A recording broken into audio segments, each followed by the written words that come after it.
আমি অফিসের কাজে সারাদিন ব্যস্ত থাকি। সকাল ৮টায় যাই, আবার রাত ১০টায় বাসায় ফিরি। এমন হয় মাঝে মাঝে রাত ১২টা বেজে যায়। আমার স্ত্রী শিমলা একা একা বাসায় থাকে। একদিন রাতে আমার ফিরতে দেরি হয়েছিল। বাসায় এসে স্ত্রীর অবস্থা দেখে মনে হলো আমার মাথায় আকাশ ভেঙে পড়ল। সে কিছুক্ষণ অবাক হয়ে বোকার মতো দাঁড়িয়ে রইল। বিপুলের নিরপেক্ষ মুডটা খারাপের দিকে মোড় নিল। এসব বিষয় কেউ না ভাবতে চাইলেও ভাবনাগুলো যেন জোর করে মাথায় ভর করতে চায়। খুব মেজাজ খারাপ আর বিরক্তি লাগছিল। মেজাজ গরম করে বিপুল বলল, কি গো, কি করছো? তার বউ উত্তর দিল, এই তো তোমার ডিম ভাজি, প্রতিদিন রাতে ডিম ভাজি খাওয়া, এটা কেমন অভ্যাস ধরেছ? হ্যাঁ, আর করতে পারবো না এসব, বুঝছো? ভালো লাগে না? বিরক্তি নিয়ে অনর্গলে বলে গেল শিমলা। মানে বিপুলের বউ? বিপুল বলল, তোমার ফোনে কেউ কল করেছিল। শিমলা বলল, কখন? বিপুল বলল, এখনই, একটু আগে। শিমলার মুখে আতঙ্ক লুকানোর অভিনয় লক্ষ্য করতে পারল বিপুল। শিমলা হাসির ভান করে মুখে ভাত তুলে দিয়ে বলল, কি গোকে ফোন দিয়েছিল? আর কি বলল? বিপুল বলল, দেখো তো নাম্বারটা চিনো কিনা। আর এই নাম্বারটা কার? শিমলা বলল, কি হয়েছে বলবা তো? না, আমি তো এ নাম্বারটি চিনি না। তুমি আমার সাথে এমন করছো কেন? আর এন আসার থেকে, ফোন আসার পর থেকেই দেখছি তোমার মোড অফ। কি বলেছে একটু বলবা? শিমলা বলল, ছেলেটি আমি ফোন রিসিভ করতেই বলে উঠল, হ্যালো শিমলা, কি করছো তুমি? কতবার তোমাকে ফোন দিচ্ছি, রিসিভ করছো না কেন? কেন, কাল দেখা হওয়াতে তুমি আমার প্রতি রাগ করেছো? নাকি তোমার সাথে আমি ভুল করছি? ভুল হলে বলো, ক্ষমা চেয়ে নিব। তাও আমার সাথে কথা বলো। এইটুকু বলে ছেলেটা ফোনটা কেটে দিল। বিপুল বলল, এইসব কি হচ্ছে শিমলা? আমি তোমাকে কত বিশ্বাস করতাম, আর তুমি বিশ্বাসের এই প্রতিদান দিলে। শিমলা বলল, বিশ্বাস করো, আমি এই ছেলেটাকে চিনি না। হয়তো তোমার কোথাও ভুল হচ্ছে, হয়তো ছেলেটা রং নাম্বারে ফোন দিয়েছে। শিমলা বলল, তুমি আমাকে ভুল বোঝো না প্লিজ। তারপর বিপুল এটাকে স্বাভাবিক মনে করল, ভাবল হয়তো রং নাম্বার। বিপুল এমনিতেই কিছু মনে করত না, কিন্তু শিমলার ভঙ্গিতে কিছু মনে করতে বাধ্য করছে। তারপরেও বিপুল সবকিছু স্বাভাবিকই ধরে নিতে চাইল। সকাল 11টা থেকে রাত 10টা পর্যন্ত ক্লান্তিকর অফিস করে বাসায় ফেরে বিপুল। ছুটির দিনগুলো ছাড়া তাতে কি, তার ইনকাম মোটেই কম নয়। বিলাসবহুল জীবনযাপন করেও মোটা অঙ্কের সঞ্চয় রাখা যায় অনায়াসেই। শুধু সময় পাওয়া যায় না, এটাই সমস্যা। যখনই সময় পাওয়া যায় তখনই শিমলাকে নিয়ে ঘুরতে বের হয় বিপুল। নিজের যোগ্যতার চাকরিটা পেয়ে শিমলাকে বিয়ে করেছিল সে 3 বছর আগে। প্রেমের বিয়ে, যেমন তাদের মানায় তেমনি তাদের আন্ডারস্ট্যান্ডিং, যেন একজন শুধুমাত্র আরেকজনের জন্যই। অফিসের কাজ করতে করতে হঠাৎ কাল রাতে ফোনের কথাটা মনে পড়ে গেল বিপুলের। অনেকটা ভুলেই গিয়েছিল সে। এই ভাবনাগুলোর মাথাচাড়া দেওয়ার ক্ষমতা প্রবল। আচ্ছা শিমলা সত্যি সত্যি কোনো সম্পর্কে জড়িয়ে পড়ছে না তো? যদি এমনই হয় তাহলে কি হবে তার ভালোবাসার? কি হবে বিপুলের ভবিষ্যৎ? আমায় ছেড়ে কি শিমলা চলে যেতে পারে অন্য কারো সাথে? দূর, কি সব ওলট পালট ভাবনা। শিমলা মোটেও সেরকম নয়। তাকে বিপুল ভালোভাবেই চেনে। শিমলা যে বিপুলকে খুব ভালোবাসে তা বিপুল ভালোভাবেই জানে। সে কখনোই বিপুলকে ছেড়ে যেতে পারে না। এসব ভেবেই নিজেকে ঠিক রাখতে চায় বিপুল। শিমলা রান্নাঘরে। আজও বিপুল হাত মুখ ধুয়ে খাবার টেবিলে বসল। আজ শিমলার ফোনটা টেবিলের উপর নেই। ফ্যানটা যে শিমলার হাতে তা ফোনের শব্দ শুনে বুঝতে পারল বিপুল। শিমলা ফোনটা কেটে দিল, তাও স্পষ্ট বোঝা গেল বিপুল আর নিজেকে ঠিক রাখতে চাইল না। তাকে ব্যাপারটা বুঝতেই হবে। বিপুলের চোখে আজ ঘুম নেই। সে খেয়ালও করল যে শিমলার মধ্যে পরিবর্তন এসেছে। কতবার বিপুলকে মিস করেছে সেটাও গুনে রাখত শিমলা। এসব শুনে মন ভরে উঠত বিপুলের। সে শিমলার প্রতি ভালোবাসার দীর্ঘশ্বাস ফেলত চোখ বন্ধ করে। এখন আর তা হয় না। বিপুল তাতে অন্য কিছু ভাবেনি, কিন্তু এখন ঘটনাগুলো তাকে অনেক কিছুই ভাবাচ্ছে। শিমলা ঘুমিয়ে পড়েছে। বিপুল বালিশের কাছে থেকে শিমলার ফোনটা হাতে নিল। অনেকদিন হলো হাতে নেওয়া হয়নি ফোনটা। কল লিস্টটা একদম খালি, ব্যাপারটা স্বাভাবিক নয়।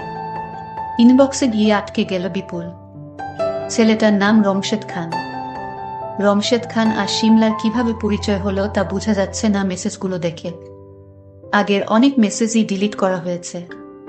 বিপুল সবগুলো মেসেজ পড়তে থাকলা। গত কয়েকদিনে 3 থেকে 4 বার কথা হয়েছে ওদের। এই দেখা করাতে দুজন দুজনের প্রতি আরও দুর্বল হয়ে পড়েছে। বিপুল সবচেয়ে অবাক হলো সেই মেসেজটা দেখে, যেখানে শিমলা রমশেদ খানকে বলেছে একদিন বাসায় এসে দেখে যাও, কত সুন্দর বাসা আমার স্বামীর। কিন্তু রমশেদ খান বাসাতে আসতে চায় না। সে চায় শিমলা যেন সবকিছু ছেড়ে তার কাছে চলে যায়। আর পড়তে পারছি না বিপুল। খুব সন্তর্পণে সেগুলো সরে দিতেই চোখ ভেঙে পানি আসলো বিপুলের। মায়াবী মুখটা ঝাপসা হয়ে যাচ্ছে, তবুও তাকিয়ে থাকতে ইচ্ছে করে। মোবাইলের মেসেঞ্জারে লেখাগুলো দেখে সারা রাত আর আমার ঘুম নেই। মনে মনে ভাবলাম, মানুষ কিভাবে এত অভিনয় পারে। এইভাবে সকাল হয়ে গেল। শিমলা বলল, কি ব্যাপার, আজ অফিসে গেলে না? বিপুল বলল, ছুটি নিয়েছি। ভালো করিনি। শিমলা বলল, ও আচ্ছা, হ্যাঁ ভালো করেছ। বিপুল বলল, চলো ঘুরে আসি আজ দূরে কোথাও। কত সুন্দর মেঘলা দিন আজ। আগের মতো খুশিটা শিমলার মধ্যে লক্ষ্য করা গেল না। খুশি হওয়ার ভান করেই সে বলল, হ্যাঁ চল। এই জায়গাটাতে বিপুল আর শিমলার প্রথম ভালোবাসার সাক্ষাৎ হয়েছিল। এতদিনে আসা হয়নি আর। আজ শিমলাকে এখানেই নিয়ে এসেছে বিপুল। পাশেই নদী, প্রচুর বাতাস, তার উপর আজ রোদও নেই। একটা সুন্দর দাঁড়ানোর জায়গা, কিন্তু শিমলার মুখে মেঘলা আনন্দের ছাপ। বিপুল বলল, তুমি কি ভালো আছো শিমলা? শিমলা বলল, কেন? দেখতেই তো পাচ্ছ তোমার সাথে ঘুরতে এসেছি, তাও আবার এমন একটি জায়গায়, ভালো থাকবে না? বিপুল বলল। অকপটেই উত্তর দিল শিমলা। বিপুল বলল, রমশেদ খান কে? ভীতি আর বিস্ময় নিয়ে আটকা আটকা গলায় শিমলা বলল, রমশেদ খান? রমশেদ খান কে? যা আমি জানি তা কেন অয়থা লুকোনোর চেষ্টা করছে শিমলা? কি লাভ তাতে? এসব বলতেই শিমলার সামনেই বিপুলের চোখ ভরে উঠল। শিমলা আর কিছু বলতে পারল না। সে মাথা নিচু করে থাকল। শিমলা, আমার দোষটা কি বলতো? কি দোষ আমার? আমি তোমাকে ভালোবাসি শিমলা। তুমি আমার ভালোবাসাকে এইভাবে অপমান করলে। এইভাবে কিভাবে পারলে তুমি শিমলা? যে চোখের পানি মুছলে আবার পানি আসবেই, সে পানি মুছে কি লাভ? তাই চোখের পানিগুলো চেহারা বয়েই নামতে থাকলো বিপুলের। শিমলা পাথর হয়ে আছে। এই জায়গাতে দাঁড়িয়েই তুমি আমায় কথা দিয়েছিলে, ভুলে গেছ? তুমি বলেছিলে পরিস্থিতি যেমনই হোক না কেন তুমি আমাকে ছেড়ে যাবে না কখনোই, মনে পড়ে শিমলা? কথাগুলো বলতে বলতে অনেকবার আটকে গিয়েছিল বিপুল। তার কান্না তাকে আটকিয়েছে। বিপুলের কান্নায় শিমলাও পারল না নিজেকে ঠিক রাখতে। শিমলাও ছেড়ে দিয়েছে চোখের পানি। বিপুল এগিয়ে এসে শিমলাকে বলল, কাঁদছে কেন তুমি? তুমি ভেবো না আমি তোমাকে এখন ভালোবাসি না শিমলা। তুমি আমার কাছে সবসময়ই তেমনই, যেমন ছিলে। যা হবার হয়ে গেছে শিমলা, প্লিজ তুমি ফিরে আসো। প্লিজ শিমলা। শিমলা তার কান্নাকে আর সামাল দিতে পারল না। বিপুলের কাছে গিয়ে কেঁদে উঠল শিমলা। দুজনের সেই দৃশ্যটা মনে হয় শুধু উপরে আকাশটা দেখে হেসেছিল। হয়তো মেঘগুলো দূর থেকে দেখছিল তাদের এই অনুপ্রেরণামূলক দৃশ্য। তারপর তারা বাসায় চলে আসলো। পরের দিন বিপুল অফিসে চলে গেল। অফিসে অনেক কাজের চাপ ছিল। বাসায় ফিরে শিমলাকে দেখবে বিপুল, এটাই কেন জানি খুব আনন্দের বিষয় মনে হচ্ছে আজ। শিমলা তার ভুল বুঝতে পেরেছে। সে কখনোই এমন ভুল আর করবে না। কাল রাতে এ কথাই বলেছে শিমলা। কাজের চাপ বেশি থাকলেও তা আজ ক্লান্ত করতে পারেনি বিপুলকে। বিপুল বাড়িতে যাওয়ার আগে মার্কেট থেকে একটা লাল টুকটুকে শাড়ি কিনে নিল, ঠিক যেন বিয়ের শাড়ি। শিমলা খুব খুশি হবে। ঘরে ঢুকে ব্রিফকেসটা রাখতে রাখতে বিপুল শিমলাকে ডাকছে, দেখো তার শাড়িটা কেমন? কই গেলে শিমলা? কি ব্যাপার? কোনো ঘরেই শিমলা নেই। দরজাটাও তো খোলা ছিল। বাসার নিচে দারোয়ানের কাছে চলে গেল বিপুল। দারোয়ানকে বিপুল বলল, তোমার ম্যাডাম কই? দারোয়ান বলল, স্যার উনি তো বাইরে গেছেন সেই দুপুরে। দুই হাতে দুইটা বড় বড় ব্যাগ ছিল। বিপুল বলল, কিছু বলে গেছে? দারোয়ান বলল, জি স্যার। ম্যাডাম বলল যে উনি রমশেদ খান নামে কারো কাছে যাচ্ছে, আর আপনি যেন তাকে না খোঁজেন। মাথা নিচু করে আটকে আটকে বলল দারোয়ান। শিমলার সব নম্বরে ফোন দেওয়ার চেষ্টা করলেও সব বন্ধ। আর কিছু বাকি থাকলো না বুঝার। সব পরিষ্কার। ঘরে গিয়ে নিঃস্ব মানুষের মতো শুয়ে পড়ল বিপুল। মনে অনেক কষ্ট নিয়ে বিপুল বিছানায় শুয়ে শুয়ে কান্না করতে লাগলো। বিপুল মনের কষ্টে বলতে লাগলো, শিমলা, জানি না কোনো অপরাধে তুমি আমায় ছেড়ে চলে গেছো, আমাকে খুব অসহায় করে। যাক, তোমাকে এত কিছু করার পরেও যেহেতু তুমি আমাকে ছেড়ে চলে গেছো, তাহলে তোমাকে আর আমি খুঁজব না। যত কষ্টই হোক আমি রাখার চেষ্টা করব। এইভাবে বিপুল রাতের অন্ধকারে একা একা কাঁদতে শুরু করলো। বিপুলের কাছে মনে হলো যেন রাতের মতো তার পুরো জীবনটাই অন্ধকার হয়ে গেছে। অপরদিকে শিমলা রমশেদ খানের সাথে সুখের ঘর বাঁধার স্বপ্ন বুনছে। ভালোই ছিল রমশেদ খানের সাথে। রমশেদ খানের সাথে 3 মাস ঘর করার পর হঠাৎ একদিন দেখল রাতে আর রমশেদ খান বাসায় আসেনি। রমশেদ খানের মোবাইলে শিমলা ফোন দেয়, ফোন বন্ধ। এদিকে রমশেদ খানও গ্রামের বাড়ির ঠিকানাও শিমলা জানে না। অনেক কষ্ট করে শিমলা রমশেদ খানের গ্রামের বাড়ির সন্ধান নেয়। রমশেদ খানের গ্রামের বাড়িতে গেলে রমশেদ খানের বাবা, মা, ভাই, বোন সবাই মিলে দূর দূর করে শিমলাকে তাড়িয়ে দেয়। আর তার বলে দেয় যে রমশেদ খান বিদেশ চলে গেছে। সেই যে রমশেদ খান বিদেশ চলে গেছে, শিমলার সাথে আর কোনো যোগাযোগ করে নাই। কিন্তু এটা ছিল রমশেদ খানের অভিনয়। শিমলার বাবার অনেক সম্পত্তির মালিক। সেই লোভে রমশেদ খান শিমলার বাপকে বন্দী। সেই ব্যাপারটা পরে বলছি, সব জানতে পারবেন। ঠিক এই মুহূর্তে শিমলা কি করবে বুঝে উঠতে পারছে না। খাওয়া দাওয়া নেই, পাগলের মতো হয়ে রাস্তায় রাস্তায় ঘুরছে। আর মনে মনে শিমলা ভাবছে কোনো মুখে তার প্রথম স্বামী বিপুলের নিকট মুখ দেখাবে। এসব ভাবতে ভাবতে হঠাৎ রাস্তার পাশে অজ্ঞান হয়ে পড়ল। তখন লোকজন তাকে একটা হাসপাতালে ভর্তি করে তাকে সুস্থ করে তুলে। শিমলার যখন জ্ঞান ফিরল তখন সে চিৎকার করে বিপুলকে ডাকতে লাগলো, আমার স্বামী কোথায়, আমার স্বামীকে তোমরা এনে দাও। পাগলের মতো কাঁদছে আর বলছে। ততক্ষণে মনে পড়ল শিমলার, না, আমি আমার স্বামীর কাছে যাব না। স্বামীর কাছে যাওয়ার আগে আমি প্রতিশোধ নিব।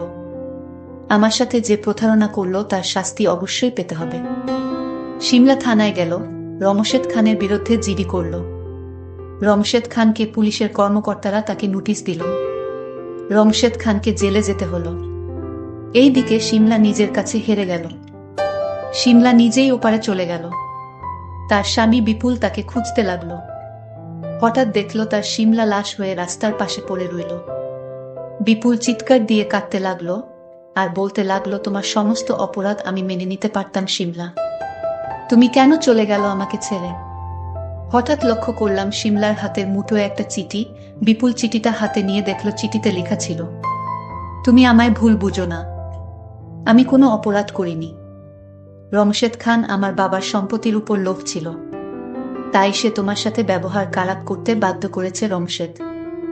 আর তাই আমার বাবাকে আটকিয়ে রেখে আমায় ফোন দিয়ে বলেছিল, তোর বাবাকে বাঁচাতে চাইলে তুই তোর স্বামীর কাছ থেকে চলে আয়। আমাকে ঠিক 2 দিন সময় দেওয়া হয়েছিল। 2 দিনের ভিতরে তার কাছে না গেলে আমার বাবাকে মেরে ফেলবে। আমি কোনো উপায় না পেয়ে তোমাকে না জানিয়ে রমশেদ খানের কাছে চলে গেলাম আমার বাবাকে বাঁচাতে। রমশেদ আমাকে বিয়ের প্রস্তাব দিয়েছিল, আমি মেনে না নিয়ে তাকে চড় মেরেছিলাম। তারপর আমার বাবা এবং আমাকে শাস্তি হিসেবে 3 মাস বন্দি করে রেখেছিল। আর সবাই ভাবছে আমি রমশেদ খানকে বিয়ে করে সংসার করছি। মূল তো এসব মিথ্যা। আমি রমশেদ খানের সাথে সংসার করিনি। আমাকে মিথ্যা অপবাদ দেওয়া হয়েছিল। আমি তোমার মা হতে চলেছিলাম, রমশেদ খানের নয়। কিন্তু সমাজ তো আমার কথা কিছুতে বিশ্বাস করবে না। আর তাই বেঁচে নিলাম সহজ পন্থা, চলে গেলাম দুনিয়া ছেড়ে। আমাকে তুমি ক্ষমা করে দিও। ইতি তোমার শিমলা। চিঠির লেখা পড়ে আমার চোখ দিয়ে অশ্রু ঝরছে। আমি এখন বাঁচবো কি নিয়া তুমি বলো, এই শিমলা বলো। আজকের গল্পটি এখানেই সমাপ্ত করলাম। কে কোনো জায়গা থেকে আমার ভিডিও দেখছো তা অবশ্যই কমেন্ট করে জানাবে। ধন্যবাদ।